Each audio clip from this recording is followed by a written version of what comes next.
Imagine living your life after 50 and feeling energized and excited about your future.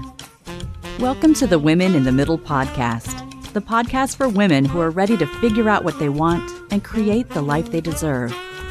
Here's your host and master certified life coach, Susie Rosenstein. Hey there, today's episode is all about healing binge eating in midlife. Let's go. Welcome back to the podcast Women in the Middle. I'm your host, Susie Rosenstein, your master certified coach and midlife mentor, and I am so glad to be here with you again for a really important episode, which is all about healing binge eating in midlife with internal family systems with Martha Ayim. So, do you or somebody you know have a binge eating disorder? It's quite possible you know somebody, but you're probably unaware of their struggle. Today, you'll hear about what binge eating may look like for midlife women and what help can look like to stop. And I'll tell you more about my amazing guest in just a few minutes. But just quick, I have a question for you. Did you know that I offer some really cool free midlife stuff? Well, I do. And it's all super useful when you've got midlife transformation on your mind, so you should check it out. The first thing is my free monthly classes. That's webinars and workshops. And yes, I have them just about every month. That's my goal. I try to have them every month.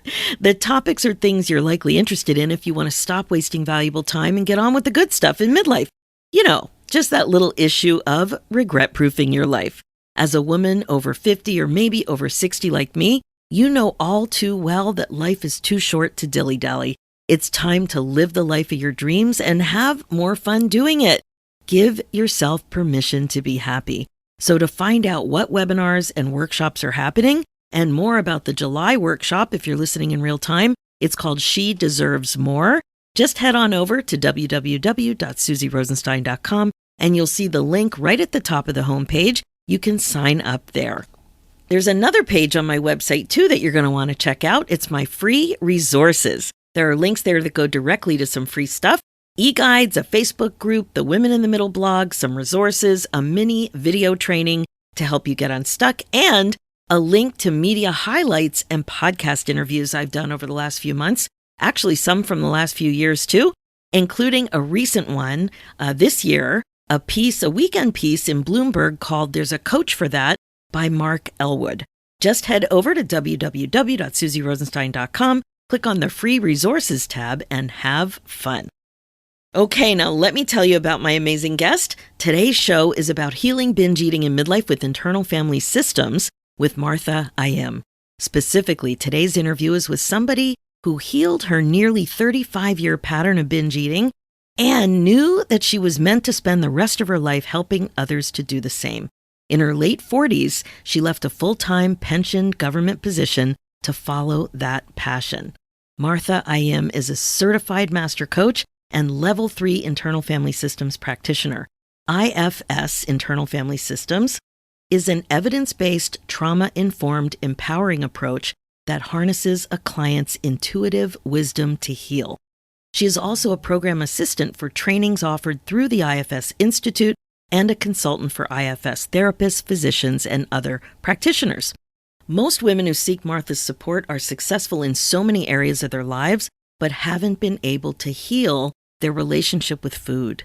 They often find themselves unable to control their eating despite trying many approaches. Martha's experience of the pain of this journey and the joy of recovery fuels her love for this work. I was particularly delighted to have Martha as my guest today, as we have known each other now for years, decades actually. We've watched and supported each other as we've pivoted and transitioned into our extremely fulfilling next chapter, midlife careers. It's been an exciting and rewarding time of life, made only better by having a good friend and colleague to share it with. I know you're going to get so much amazing insight and perspective from this episode. Please remember, the information shared in this podcast is intended for your convenience, entertainment, and education, and isn't geared to your personal situation. It's not a replacement for care or advice from your own medical professional. So as always, you may have some things you want to follow up on, so please seek a suitable professional to advise you on your personal situation. Please enjoy. Hi, Martha. Thanks so much for joining me today on the Women in the Middle podcast. Hi, Susie. Thank you so much for having me. I'm really happy to be here. Oh my gosh, I am thrilled to have you finally come on for so many reasons. First, because you have so much valuable information to help women finally heal their relationship with food, but also because we worked together what feels like a million years ago, and we both enjoyed our midlife career changes together. And as one of my first coaching clients years ago, we got to share all of that too. So I actually want to touch base on that one for a sec. I remember that when I just started out, I was looking for free clients. And I was just wondering what was going on with you that you said yes to that offer. To be honest, that's kind of the funny part of our story, which was I was more worried about you becoming a coach than I really was kind of thinking that this could be helpful. I had gone back to school to become a clinical psychologist, and I really believed in academia. I was an academic. I wanted something that was licensed. And yeah, so really it was more a curiosity about what you were doing. And what unfolded was such a beautiful thing, which was, first of all, a real sense of humbling for me because you helped me so much.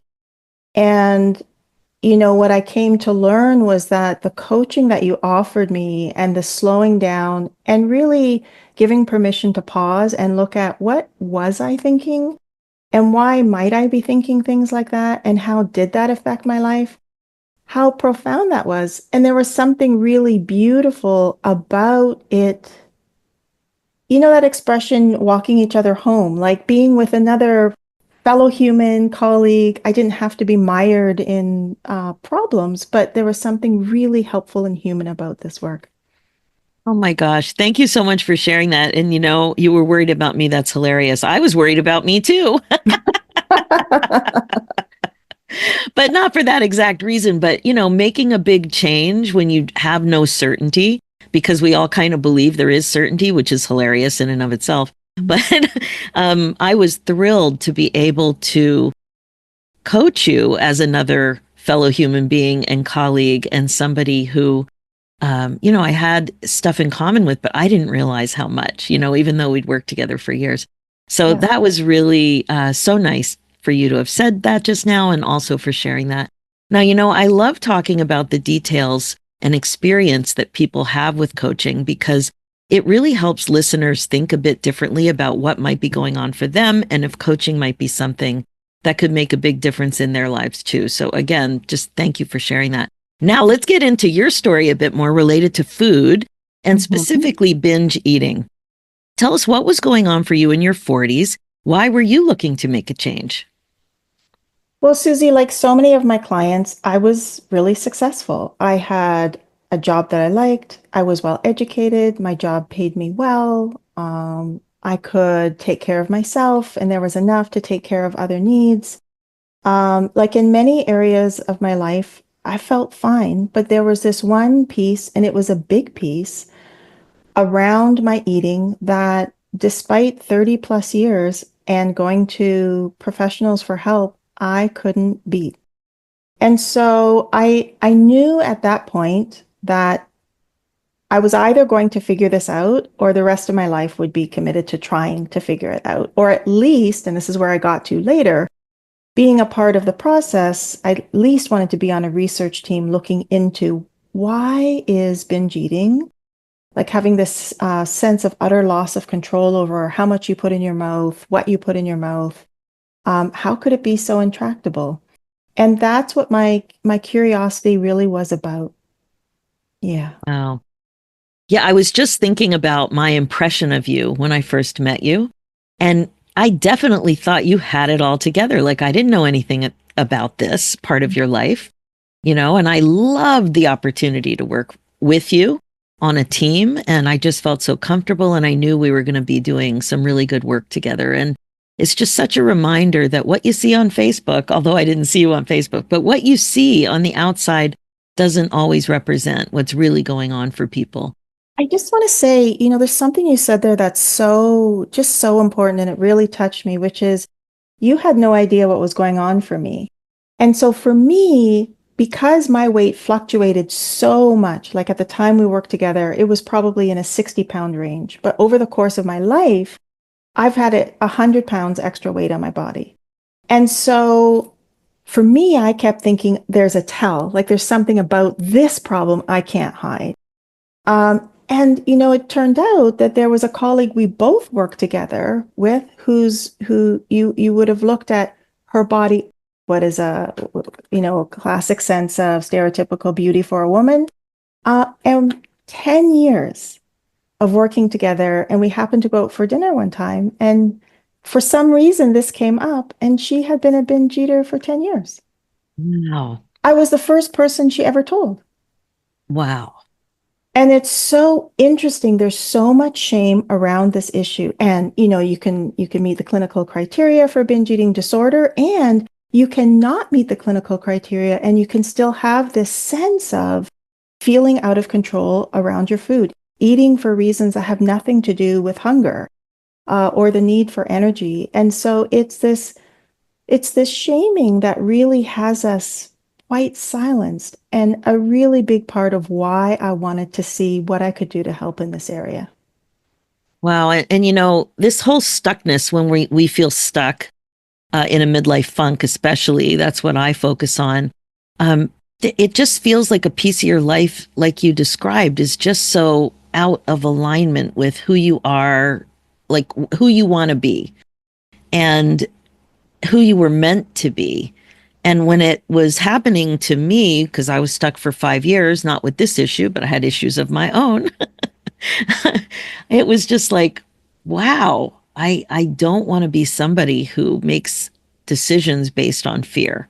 And I don't want to be somebody who just is not working closely with people the way I want to. So to get that clarity took so much work.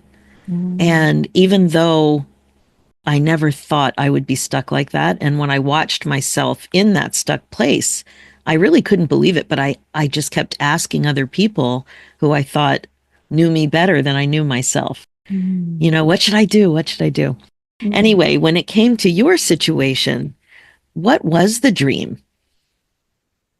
Well, when I decided that I was never going to give up on this, and it didn't look like I was going to be able to figure it out for me, I decided to go back to school to become a clinical psychologist, like I said. And that was my dream. I thought that was my best chance of trying to figure this out. And I got so far as to have a thesis supervisor lined up. I got through stats, Susie. I made it through stats. Huh. I worked in one of the research labs, and I got to work at the food lab at U of T, which is one of the most popular labs. And I just really wanted, if I was going to be in this pain, I at least wanted there to be meaning behind it, because what was behind it before was this sense of so much of my life being taken away. But if I could at least work in the field, I might have something to offer for somebody else if it didn't help me.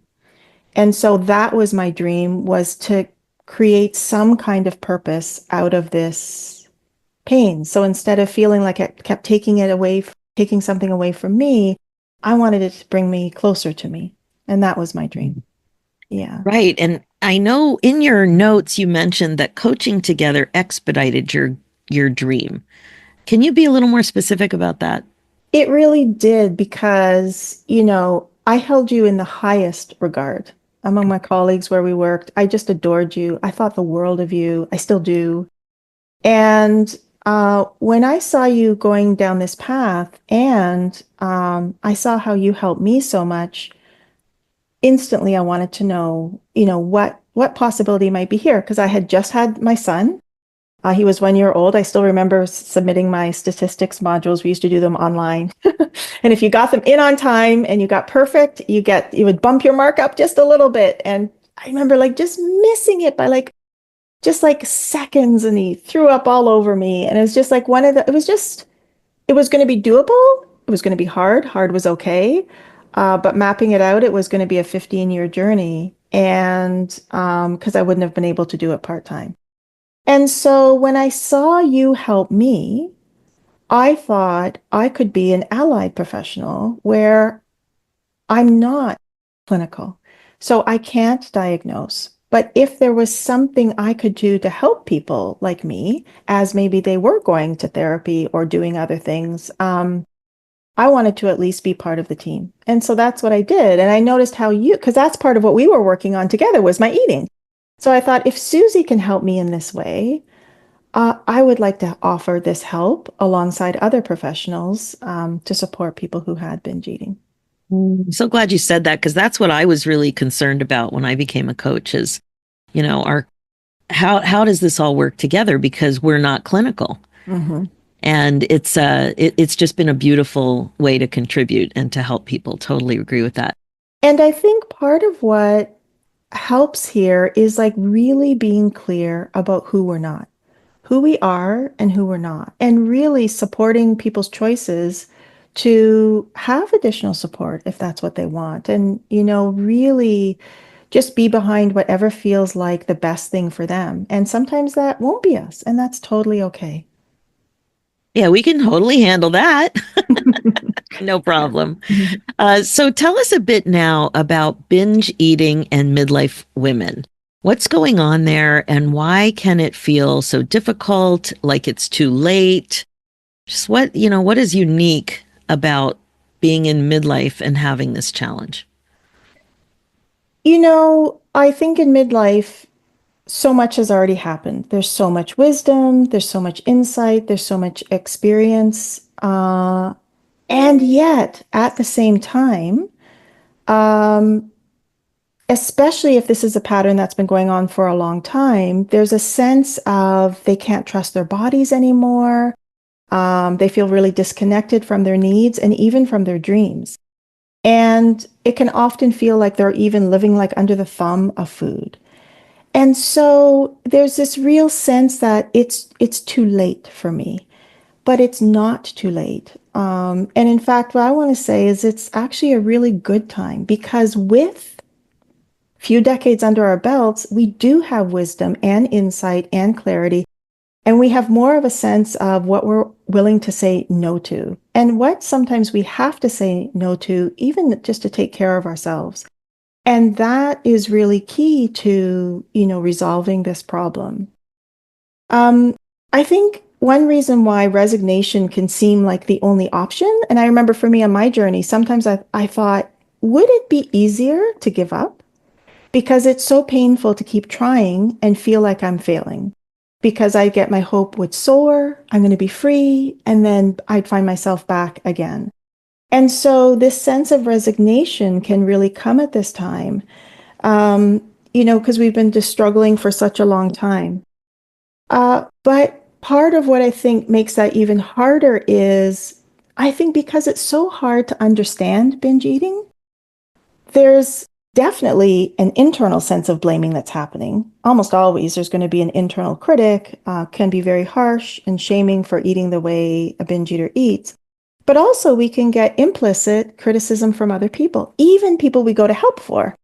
I remember going to someone to help with my eating, and I did the very best I could. And one day she just yelled at me and said, "Are you sure you want to stop binge eating?" And it was this real sense of being so alone. And you can like smell fear in the room. Like I could smell the discomfort of the people I was with. And they were highly trained, they were highly skilled, they had all the degrees they should have had, and they were wonderful people and they really wanted to help me. But when I couldn't do it, there was sometimes like an explicit judgment of me, just like I gave an example of, and sometimes it was like just kind of implicit. Maybe it's time we wound down. Maybe you should try something else. Maybe, and so I think that can really contribute to this sense of, oh my goodness, like now I can't trust me. I'm going to other people to help me. And they feel uncomfortable about this. And so that was part of my experience. And I also had the experience of going to someone. I did go to a cognitive therapist who was an eating disorder specialist, and she did really help me a lot too. And I still binged. I binged less often, I binged on less food, and I still had this internal sense of this being out of my control. And this is all over the research. This is one of the beautiful things of going back to school for as long as I did, was I got to read the peer-reviewed research, and the lead investigators were perplexed about how there could be a clear, at that time it was cognitive behavioral therapy, was the clear gold line treatment. How it could clearly help some people, many people in fact, and yet not help a substantial number at all or for long. And that was part of what they were working out at the time. Like, how could this be? And so, really, when I got to that research, that really helped give me a sense of, okay, hang on a second. This doesn't have to be all about me. Maybe there's something else here. So, yeah. Well, what was it? So, part of it was the work that you and I did, like really understanding, my thoughts, what was behind, slowing things down enough to notice it wasn't just that the cake disappeared. First of all, I ate the cake. Then it wasn't that I just ate the cake. Before I ate the cake, I felt something. Then it wasn't just that I felt something. It was like that feeling was coming from some belief or thought I was having. So slowing down in that way was really helpful. And for me, and for many of my clients, that is really, really helpful. And there's something else that it just doesn't touch, because it's a rational approach, which makes a lot of sense. Because a lot of binge eating is kind of outdated beliefs that if we can just update the belief, that makes a big difference. So for example, I'll give you one example. When I used to get hungry, I would panic, and that would send me off on a binge. So I always had to make sure I never got hungry. I was so afraid of hunger.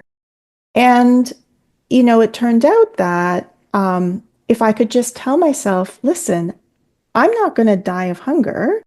I'm just really hungry right now because I missed the bus. I'm on my way back from school. Whatever it was, I didn't pack enough, or I walked more than I was expecting. And it just turns out that I'm hungry, but I'm going to be home in 20 minutes and I really will be okay. Although this will be uncomfortable. That's a very long thought, but you get the idea. Totally. Yeah. So there was this piece of like rational updates could really help, and then, there was something else that sometimes felt like it didn't get touched by that. There was something that was still left. And I ended up 6 years ago taking internal family systems training. And I heard about it actually through a friend and my podcast listeners who kept emailing me and saying, you really have to listen to this guy, Richard Schwartz. And I went to his website several times, and finally, with the third email, I went and I really stayed there. And it was like, oh, wow, there really is something here. And what internal family systems offered was the piece beyond the rationality, if it's there. For some people, the thought work, that's all they need, and it's fantastic. And for some people, it's more. And for me, what I discovered was there were parts of me that were still so stuck in the past. Like I spent years, sometimes guided by practitioners, to go on diets, some of which were deemed pretty reasonable. Some, as I look back on them, they were pretty restrictive. But from one degree to another, I was hungry.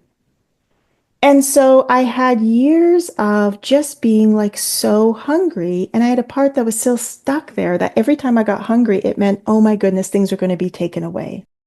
And so really helping that part of me, and more than just a thought, but really, bringing that part kind of out of the past and into the present, and really almost taking it on a tour of my life now. Like, honestly, I don't do that anymore. I promised myself I would never do that again. There's something about that was so healing.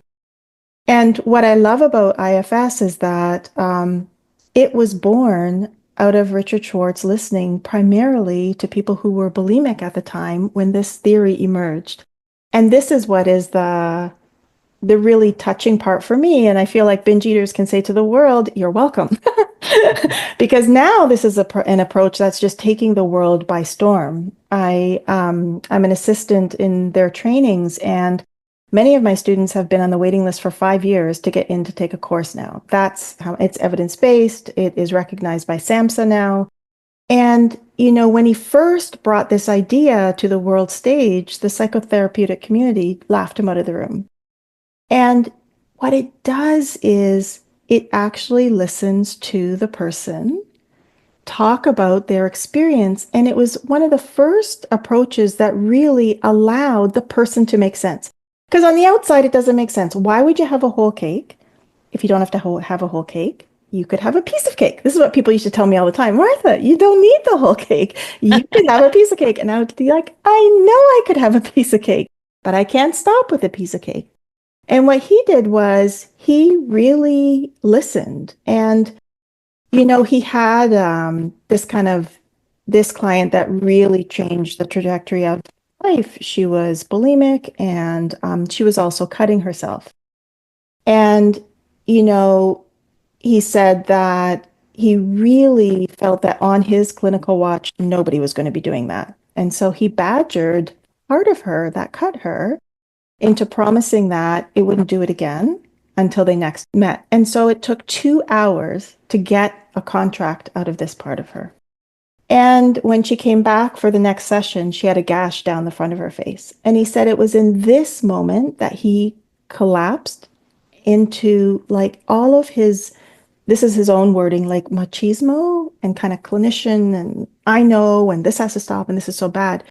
It all melted.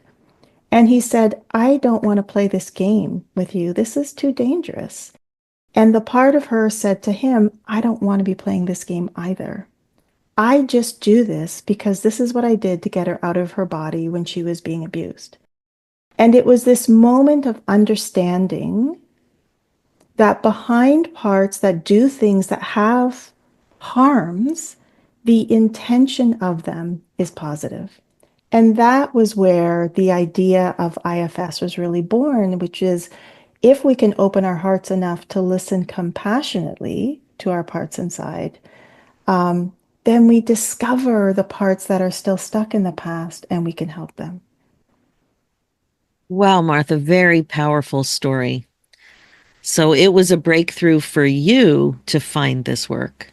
It really, really was. And as I see this, working with my clients now, often on the first session, like I often tell this story because it's like the pivotal moment in Schwartz's kind of, journey into IFS. And I often get a reaction like this. You're talking kind of weird, but something about this is really landing for me, this idea of parts of me, and I'm not just a binge eater in totality. I have a part of me that binges, and I have a part of me that desperately wants to stop, and I have a part that beats the crap out of me for binging, and I have a part that holds all the shame. And wow, for the first time, I don't feel crazy. For the first time, I feel like this actually makes sense. And it's this starting point that this actually does make sense. Which kind of flips on the head, the kind of starting point for most approaches is this is wrong and this is how we're going to stop it. Yeah. So tell us a little bit about the stereotypical upbringing of women at our age and how it all plays in, because certainly, I grew up in the 60s and 70s. And when I talk to other people who grew up in the 60s and 70s, there's definitely some similarities about the kind of messaging we all received, intentional and unintentional. So can you tell us a little bit about, being a midlife woman who grew up that way, stereotypically? What are the things that don't help us when it comes to binging? This is something that I really learned from Gabor Mate in his training, Compassionate Inquiry. And he said he has noticed with his expertise in addiction, he has noticed a definite correlation with people who are people pleasers, people who do things they don't want to do, don't do things they do want to do, are like heavily invested in other people's emotions. Because what it does is it takes us away from what we want. And that's a very painful place to be, especially if it's happening chronically and acutely. And so he really has this beautiful way of talking about how we essentially have two needs. We need to be connected and we need to be authentic. And when we're growing up, uh, especially with the messaging that we get as women, if it's going to come to it, especially as kids, we're going to sacrifice one for the other. We're going to sacrifice being who we really are in order to not be too loud, not get too angry, not cause too much trouble, do all the chores to make sure we help. Like of course, we're going to do that, especially if what it means is then we get approval from people who we are literally dependent on. And sometimes it's more than just approval. It's like love, it's attention, it's affection, it's all the things that we really need growing up. And so this is where this kind of like the moment where we start to part from who we really are. And that's why I think, again, midlife is an excellent time to come back because we've had enough of this by now that many of us are like, done. And it can be hard to learn to say no to things we don't want to say yes to. But we've been around long enough to know how much it hurts to keep doing that. And so, yeah, that's what I think is the connection between the messages that women get in particular and this connection to binge eating, which is why healing binge eating is so powerful. It's way more than about the food or any sense of being out of control with your eating, or even feeling like out of alignment with yourself, because in order to discover what's behind that, we have to come closer to ourselves. And there is a way to do that, which helps us really recognize what's really authentic and to live more closely with that. Yes. So good. It's just so good what you said. Sorry, I'm a little speechless there for a second. Never good for a podcast host to be speechless. So what would you say are your main lessons that you learned from the whole experience of transitioning to this new idea for you personally of becoming an expert in this area? That really listening to, sometimes it would be just whispers inside of me. It really mattered. Those were the things. Sometimes they were shouts if I wasn't listening and they had to amp up the volume. But I was hearing inside clear messages about what I needed to be doing. And I could tell, that sense of like dissonance, I could feel it when I wasn't. And, really what I discovered was my eating was kind of the canary for me. It was the signal that something's not right, right? Something doesn't feel right. And it would give me the clue to go inside. So what I really, learned from those whispers was that I did have something of value. I could be struggling with this 30 years in, and I could have something of value to offer to other people that would matter in their lives and that would make my life feel more meaningful too. Yeah, that is so important. I love how you talked about the whispers, and this really comes up a lot in this community, in the midlife women community, because we're so disconnected. We think we're so disconnected from what it is that we want.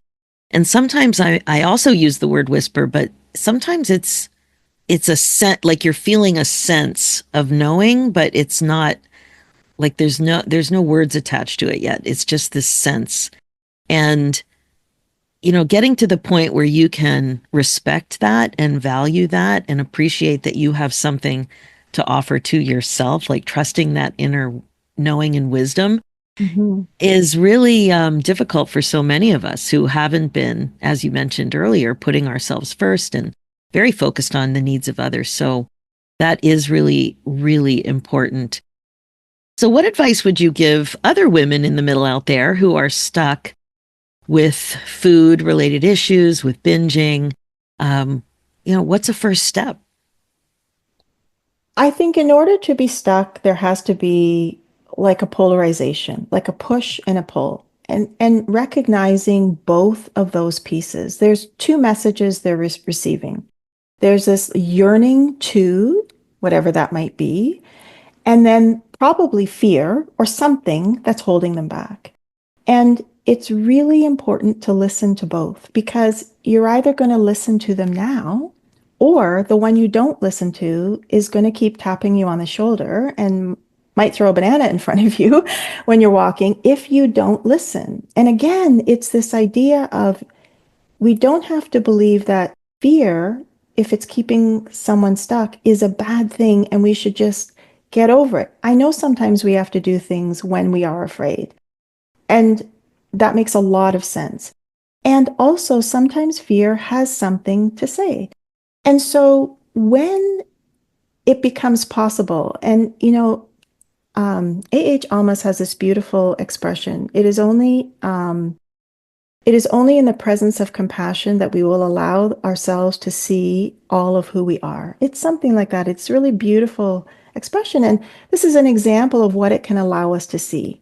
So if we can allow ourselves to see not just like the beauty behind the dream and the drive and all of the things that we want to create in our lives, but also be open to what could be behind the fear and not assume it's something really terrible we just have to get rid of. We might learn something. And I'm always amazed when I ask a part that's afraid, what are you afraid would happen if somebody created this dream? Inevitably, it's some version of I would lose people in my life. I would anger and threaten some people. I don't want to lose these people. And these are key people in my life. We're talking partners, we're talking parents, we're talking siblings, we're talking best friends, right? So, and that's just an example. Another example is a belief that they're not worth it. And again, this is why this compassion is such a huge piece here, and this willingness just to be open that there's something here that can look like it's getting in the way, but is really trying to help. And when we listen to how it's trying to help, then we can help what it's trying to protect. Because if it's trying to protect this idea of, oh, I'm not worth that, well, we can help that because that came from someplace, and we can help heal the part that learned that. And part of what's really beautiful about IFS and doing this is we don't go digging around looking for things. They will come up in the discussions. And when we go back to kind of heal parts that are kind of stuck in the past where they got a message like that, it's not a re-traumatization, because part of what's happening is when we listen to our parts, what we'll notice inside is that sense of being kind of really kind of taken over with a part. Like if I'm feeling really afraid, I'm going to feel like really identified with that sense of fear. Like it's going to feel like it's almost all of me. And when I can have that compassion to notice, oh, wow, Martha, you're feeling so afraid. Oh my goodness. Of course you're afraid. It makes sense you're afraid because this is coming up. There's some weight to this. I get it. And you're not alone. I'm right here. IFS offers this beautiful way of being with that I didn't get in other places. So for me, another part of my binging was my emotions were just so intense. And of course, everybody was telling me the things that were true. I wasn't going to die of them. Although I did once teach a coroner. And I said, oh, nobody dies from their emotions. And she said, I don't know about that. But probably I was not going to die from mine. And, it's going to feel bad. You can do hard things, like all the things. And yet there was something about mine that was just unbearable for me. And so this kind of connection with my pain really allowed me to be with it in a really different way. Which then, just like with a part that's afraid or with a part that's sad or whatever it may be, whenever we can be with it, what happens is then that part can relax because finally it has that connection with us. And when that happens, we notice like so many things. We'll notice our body feels more relaxed. We'll feel our perspective opening up. And this is what Richard Schwartz really kind of heard from his clients at the time that were saying, when we talk to my parts like this, with kind of kindness and like respect, what happens is they relax back in me And now I feel calm, compassionate. I feel clear. I feel more confident. I feel connected. I feel courageous. I feel creative. I feel curious. Like it's this blockbuster constellation of qualities, and it's already in there. And that's a place where that can really guide us in our futures. So I guess to wrap it up is it's worth listening to what's inside, because if you're hearing something, it's has something to say that's worth listening to. So many mic drop moments, my friend. What would you like to promote? I hope it's your amazing new program. Can you tell us something about that? Yeah, so I used to have a membership. It was called the Done Binging membership. And what I often heard from my members was, you have to take this, put it in a curated format so that you take us from A to B, take us through the process. Like, what have you found to be the most helpful? And that's what I did. So I created a signature program. It's called the Done Binging Roadmap. And it's this incredible. I just like the comments people leave after it just really take my breath away. And it's a 9 module course, and there are live calls, and it's a space I've created where it is okay. And not only is it just okay, you're in good company. If you're struggling with your eating, if you're a binge eater, it's a space where it's safe to talk about it. And you know, one of the most interesting things I hear often is, I was in therapy for 10 years and I never once mentioned it.